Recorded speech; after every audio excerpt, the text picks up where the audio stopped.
perjuangan bangsa Indonesia lewat pergerakan nasional. Dengan demikian kesadaran Soejoyono yang semacam itu adalah kesadaran yang logis. Sebagaimana yang dikatakan oleh Prof. Hasan tadi, bahwa seorang seniman tentu saja harus dilihat sebagai seorang yang mempunyai pemikiran terhadap kebudayaan juga. Nah, kebetulan juga pada masa itu kita bisa melihat bahwa Soejoyono sebagaimana yang terjadi pada pemuda-pemuda lain, pada intelektual lain yang terdidik dan pada masa itu masih sangat jarang, adalah orang-orang yang sangat menggandrungi dengan pemikiran sosialisme, marxisme, dan nasionalisme. Inilah yang harus kita lihat sebagai satu akar pemikiran yang bisa memberikan warna ideologi yang bisa dikembangkan dalam keseniannya nanti. Oleh karena itu, Soejoyono bersama Pesagi sebenarnya ingin menangkap realitas kehidupan untuk memberikan elemen yang dialogis dengan semangat nasionalisme akibat kepahitan situasi kolonial ini. Nah, dalam hal inilah kita bisa melihat nanti bahwa apa yang dilihat oleh Soejoyono pada pelukis-pelukis Mohyindir itu adalah sesuatu yang tidak mempunyai satu sikap yang bisa menunjukkan bagaimana sensibilitas seniman seharusnya juga bisa memperhatikan kondisi kontekstual yang sedang berkembang.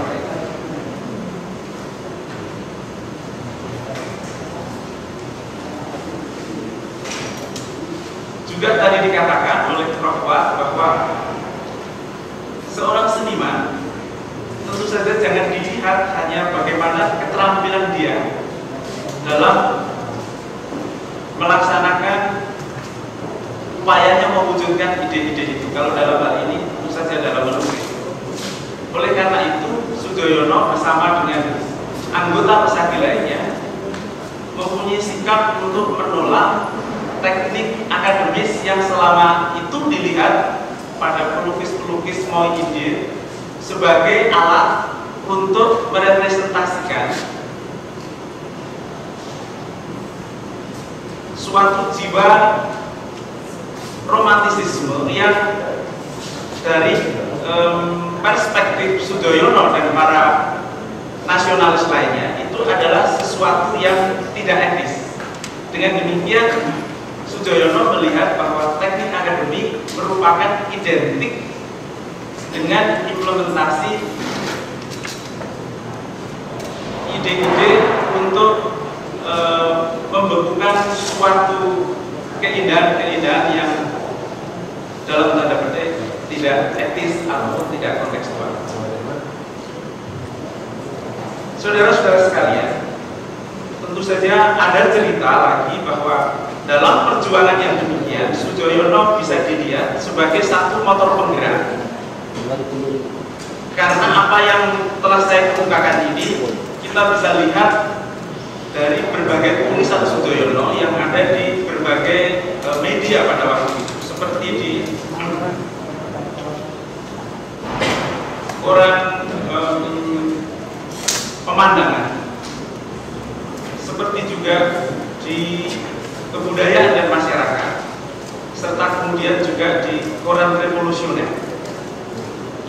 Dalam hal inilah kita bisa lihat tulisan-tulisan Soejoyono yang sifatnya menyerang pelukis-pelukis Mohyindir. Terutama dalam hal ini, Soejoyono sangat menyayangkan apa yang pada waktu itu dilakukan oleh Basuki Abdullah. Basuki Abdullah kita kenal adalah sebagai seorang pelukis yang mempunyai kemampuan teknik yang sangat tinggi dan sangat akademis, sehingga dia bisa mewujudkan berbagai macam ungkapan-ungkapan romantis dengan sangat cemerlang. Tetapi hal itu bagi Soejoyono merupakan hal yang tidak sejalan dengan semangat pergerakan nasional yang pada waktu itu mulai tumbuh.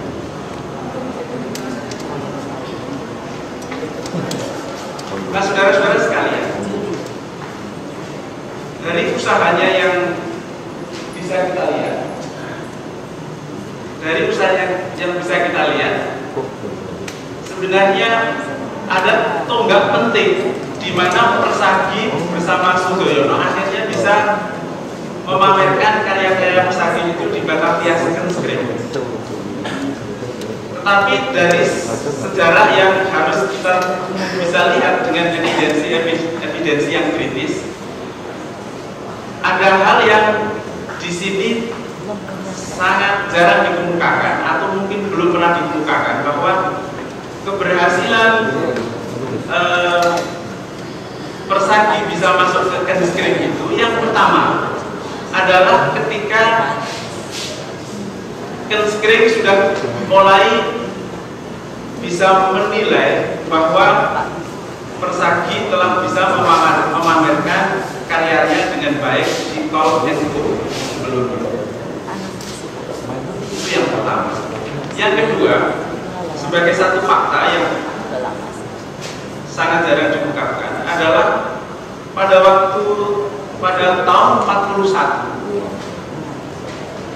itu sebenarnya Ken Skring mulai kesulitan untuk bisa memamerkan karya-karya dari negeri Belanda di Batavia.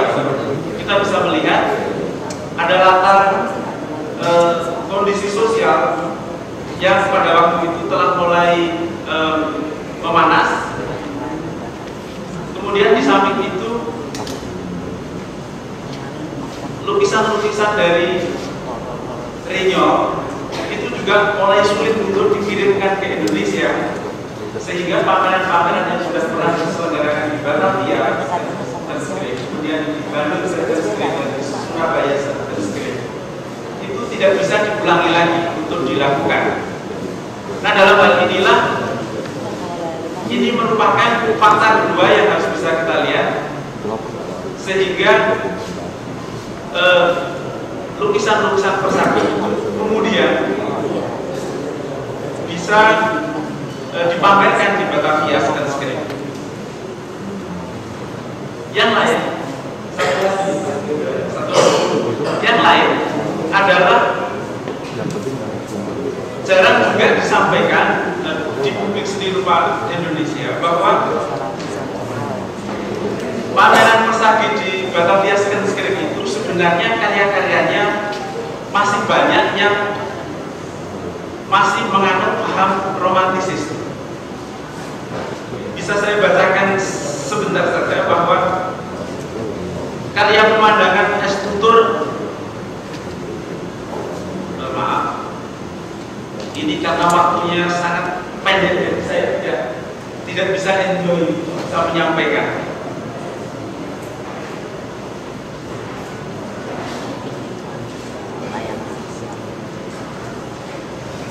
Karya pelukis es tutur dan Herbert Tagalung itu masih berada dalam visi yang eksotis.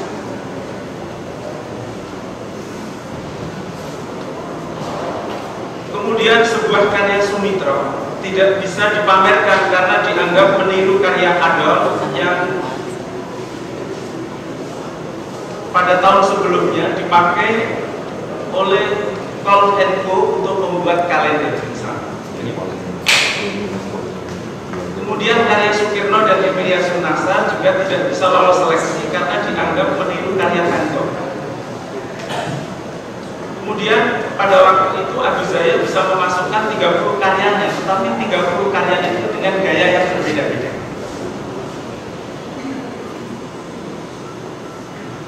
Kemudian yang satu lagi yang ingin saya sampaikan, bahwa kalau Sudoyono selama ini kita kenal sangat oposisional terhadap Muhyiddin, tetapi yang terjadi pada Agus Jaya yang sama-sama bahu-membahu untuk mendirikan Persagi itu, Agus Jaya tidak sekeras Sudoyono. Mengapa demikian? Hal yang demikian tentu saja harus bisa kita kaji dari latar sosiologis yang membentuk Sudoyono dan Agus Jaya itu. Sudoyono adalah seorang yang lahir dari keluarga yang betul-betul tertindas karena beliau adalah anak kulit perak yang bekerja di Delhi, kemudian dipungut oleh Yudhoyono. kemudian bisa disekolahkan di Batavia, disekolahkan di Milo, kemudian di Halika. Kemudian beliau menjadi guru dan menjadi pelukis. Beliau mempunyai koneksi yang sangat kuat dengan tokoh-tokoh pergerakan nasional. Beliau mempunyai koneksi yang sangat kuat dengan tokoh-tokoh kebudayaan pada waktu itu. Sedangkan Agus Jaya tidak. Agus Jaya dilahirkan dalam keluarga bangsawan. Beliau juga seorang guru dan beliau juga mempunyai pandangan yang mementingkan untuk bisa mengimplementasikan ide-ide baru dalam seluruh Indonesia baru. Tetapi beliau tidak langsung bisa bersikap oposisional sebagaimana yang diungkapkan Sujoyono pada pesannya.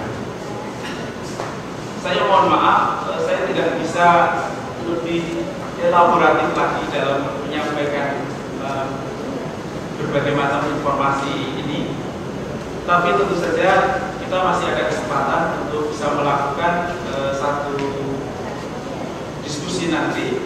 Dengan demikian lebih baik saya akhiri saja karena saya sudah dorong-dorong untuk menyingkat apa yang saya sampaikan, dan sesungguhnya seperti yang saya kemukakan tadi, ini tidak membuat saya begitu rileks, begitu enjoy untuk menyampaikan berbagai macam permasalahan yang terkait dengan Sujoyono. Terima kasih, saya kembalikan pada Mas Medan.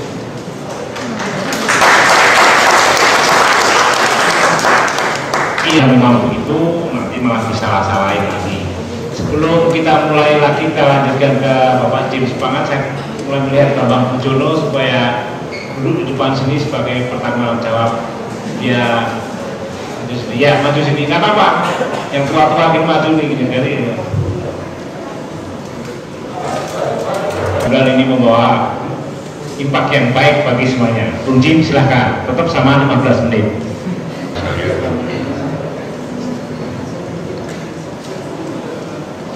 Saja mulai pada materi pembahasan yang diberikan pada saya tanpa pengantar pertanyaan. Sebenarnya pada saya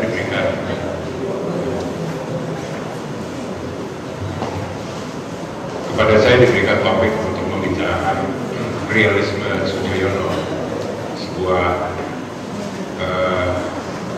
topik yang memang saya mulai karena dalam banyak tulisan saya mengumpulkan tentang realisme Sujoyono.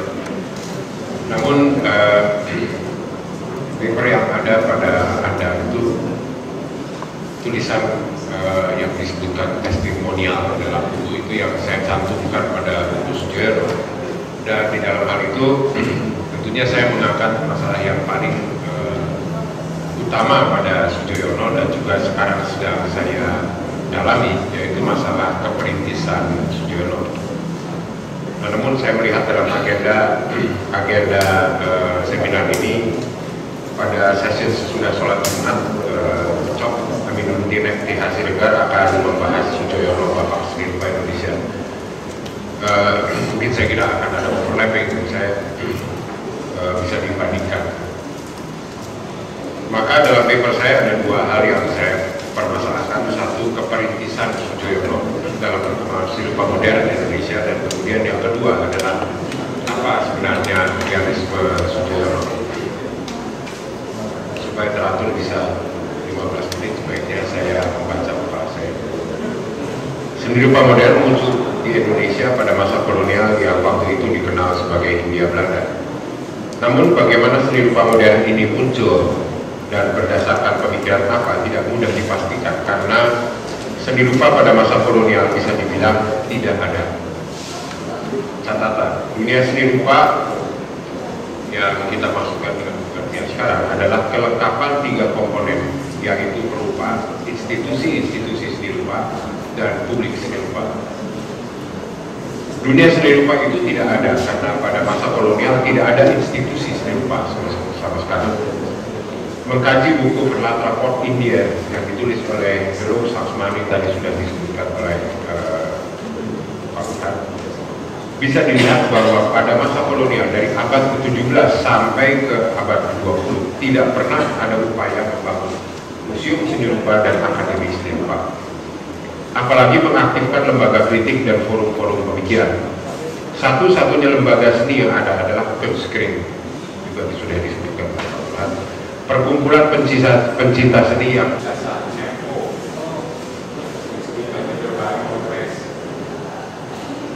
guru-guru inilah yang sebetulnya dengan cermat mengajari banyak orang di Indonesia dan menurut kesaksian dari yang sudah mengajarkan itu pemegang jasa ekonomi mempunyai latar belakang pendidikan yang sangat baik dan sangat pandai mengajari orang-orang. Jadi saya kira begitu bisa tampil di Indonesia dari mulai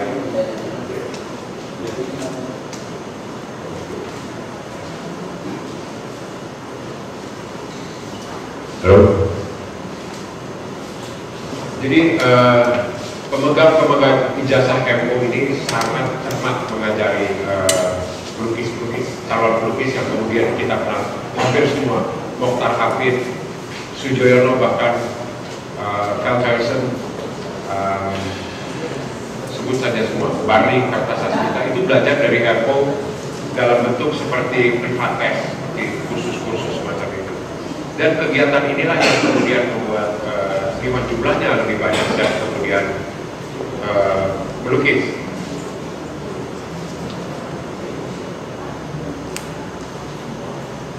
Di dalam kondisi ini juga, kalau kita teruskan, seni rupa modern muncul sedikit-sedikit.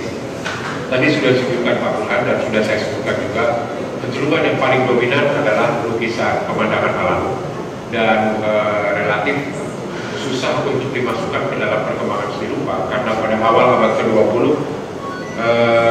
kecenderungan ini sudah menjadi kecenderungan yang sangat umum. Jadi bukan digarap hanya oleh pelukis-pelukis serius, tetapi bahkan pelukis-pelukis pinggir jalan yang berkembang sampai sekarang dan dijual ke turis-turis.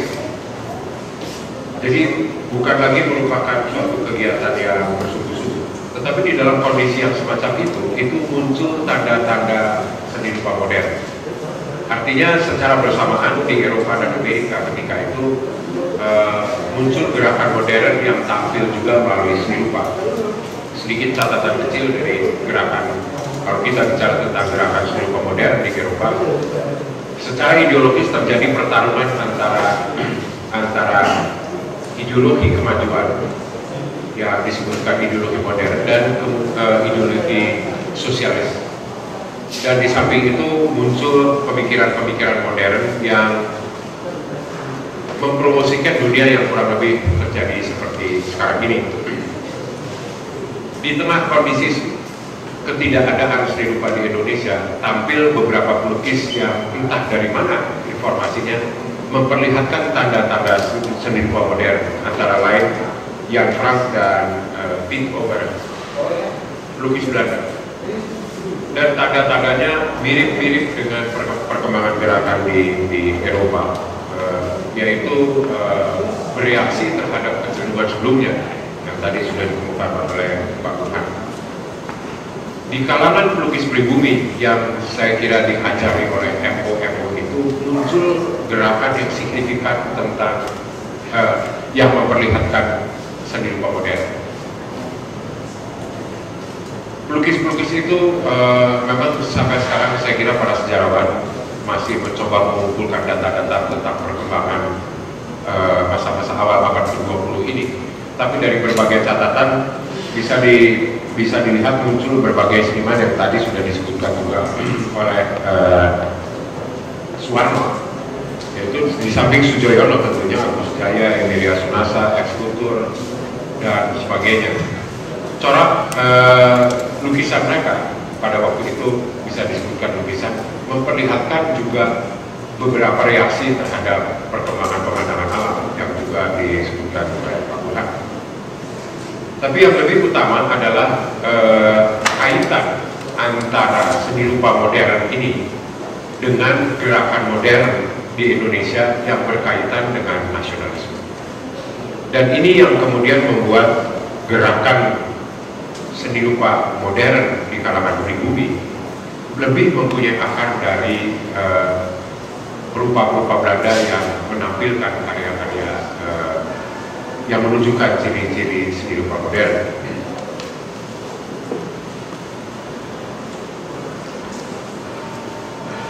Kelebihan dari pelukis-pelukis pribumi di dalam menampilkan citra modern daripada pelukis-pelukis Belanda bukan hanya rekaan saya, bukan hanya analisa saya, tetapi itu dituliskan oleh kritikus yang juga pelukis Karl Heusen pada harian Jacobode 12 Mei 1941 yang membandingkan ketika itu pameran di Kunstkring membandingkan pelukis-pelukis pribumi ini dengan pelukis-pelukis Belanda dan menyebutkan bahwa pelukis-pelukis pribumi ini itu sebagai pelukis modern yang harus diperhitungkan. Ya ketika itu para kritikus melihat hanya pameran dan menuliskan semacam itu, dan kita seperti Pak Hasan katakan mempunyai interest yang lebih. Ketika pelukis-pelukis itu menampilkan karya-karya seni rupa modern yang lebih baik, kita tentunya bertanya dari mana mereka mendapat informasi, bagaimana mereka belajar, apakah itu cuma hanya diajarkan oleh MO itu yang pemegang ijazah MO. Ya pada kenyataannya pemegang ijazah MO lebih concern pada pendidikan daripada pergerakan seni rupa dan keseniannya sendiri. Sekedar catatan kecil saja, MO ini sebetulnya pendidikannya menerus pada terbentuknya ITB dan ISI. Jadi Katamsi maupun Profesor Sumarja adalah pemegang-pemegang MO. Dan saya kira mungkin sifat dan karakter pendidikan kesenian sekarang itu lebih memproduksi seniman daripada terlibat pada kegiatan seni banyak, baik ITB maupun ISI. Saya kira itu ciri dari MO Belanda. Nah, kalau kita melihat modern, maka saya kira dunia modern, gerakan seni rupa modern dan tampilnya seni rupa modern tidak bisa dilepaskan kaitannya dengan sejarah seni rupa Indonesia. Sejarah Indonesia.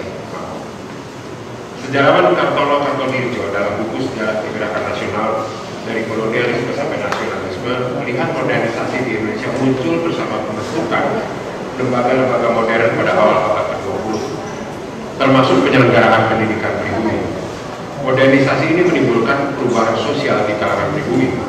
Terjadi dekonstruksi sistem feodal tradisional dan terjadi pembentukan struktur sosial masyarakat semi industri.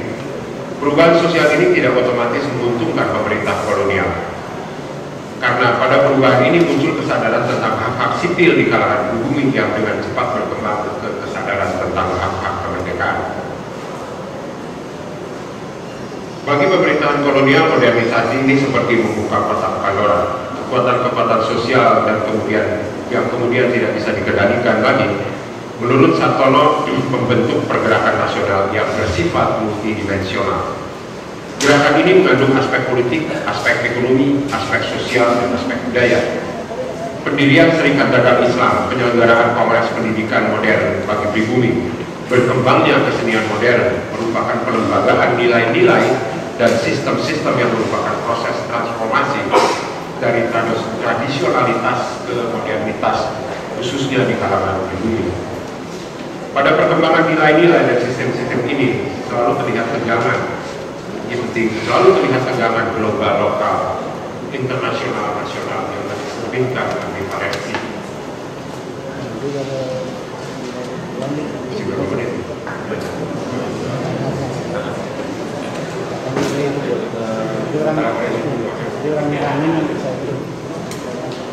Oke, yang singkatnya adalah dalam yang ingin saya katakan dalam proses ketika awal pembentukan republik terjadi pelembagaan nilai-nilai modern, termasuk disitulah sebetulnya Sujoyono membentuk institusi seni rupa modern. Dan letak keperintisan Sujoyono saya kaitkan dengan sebelumnya pada masa kolonial tidak ada infrastruktur seni rupa. Maka Sujoyono adalah orang yang kemudian membangun infrastruktur. Sujoyono mengajari para pelukis informasi. Apabila saya pertanyakan tadi dari mana informasi para pelukis itu dapat sehingga bisa menampilkan karya-karya karya-karya seni rupa modern? Jawabannya dari Sujoyono. Jadi Sujoyono adalah pengajar dalam mengajarkan atau menghasut para seniman untuk menjadi seniman modern. Dia menulis kritik, dia kemudian membentuk gerakan lembaga, dan kemudian juga mengajar secara umum pada masyarakat. Maka seluruh infrastruktur itu dalam bayangan saya, sebuah tesis yang kemudian bisa saja diketahui kemudian hari oleh orang-orang lain, itu dibangun betul-betul oleh Sujoyono. Dan salah satu ciri yang seharusnya saya kemukakan adalah dalam pengamatan lebih lanjut yang lebih detail, walaupun Sujoyono sendiri tidak sadar, adalah apa yang saya sebutkan realisme Sujoyono. Realisme ini tampil juga tidak hanya pada kita, tampil juga di India pada masa yang sama, awal abad ke-20. India mengadaptasi atau menerjemahkan prinsip-prinsip realisme, gerakan realisme di Eropa abad ke-19, dan kemudian menampilkan ke dalam karya-karya.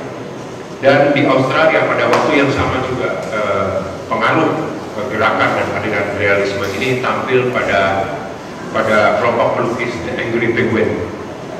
Di Indonesia tampil melalui Sujoyono.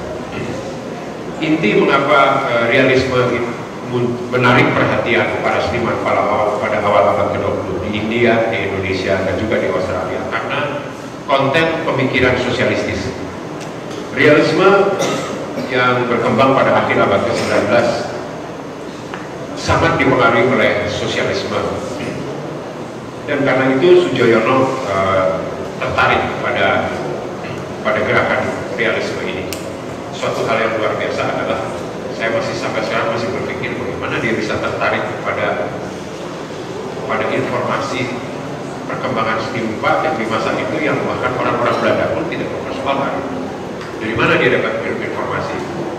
Tapi salah satu catatan yang penting adalah ini yang sedang saya garap. Sujoyono mengikuti pendidikan yang difasilitasi yang disediakan oleh gerakan teosofi. Seorang peneliti Indonesia pernah membuat penelitian mengenai gerakan teosofi. Ini adalah gerakan yang luar biasa. Ia mencoba mencerdaskan manusia, mencoba berpikir positif, tidak membeda-bedakan agama dan sebagainya. Dan pada perkumpulan ini semua bangsa ada. Dan Sujoyono mungkin mendapat informasi dari situ. Selain Sujoyono, ayahnya Soekarno, dan Soekarno juga memanfaatkan perpustakaan teosofi yang sekarang masih ada sebagian di Jalan Banda di Bandung untuk mengembangkan pikiran-pikirannya, mengejar-mengejar. Dalam realisme pada tahun 1860, gerakan realisme menampilkan manifesto yang isinya adalah menentang idealisme konservatif, kedua membebaskan individu dari konvensi, norma-norma dan nilai-nilai kolektif yang menekan atau yang menindas, dan tiga, menjelajahi sisi gelap dalam kehidupan rakyat jelata yang tertindas. Saya kira ketiga aspek ini bisa dilihat dengan jelas pada realisme Sujoyono yang kemudian mempunyai pengaruh yang sangat panjang sampai saya kira 50-an, 60-an masih bisa terlihat. Menentang idealisme konservatif tercermin pada bagaimana dia menentang Mohidian yang disebutkan dilihat sebagai di samping selera cita rasa elit juga cita rasa penjajah, dan tentunya konservatif dan konvensional. Membebaskan individu dan konvensi, inilah pertama kali saya kira orang-orang pribumi ketika itu menyadari apakah individualitas dan menampilkan pada karya. Dan pada realisme Sujoyono memperlihatkan kecenderungan seni lukis yang saya kira sampai sekarang berpengaruh. Itu seni lukis yang sangat percaya pada intuisi, empati, dan simpati, dan kemudian menjelajahi sisi gelap dalam kehidupan masyarakat rakyat jelata. Saya kira sangat jelas terlihat pada karya-karya seni lukis dari tahun awal abad 20 sampai tahun 50-an. Warna-warna yang kusam, kalau melihat lukisan-lukisan daging Hendra dan makan dengan tangan itu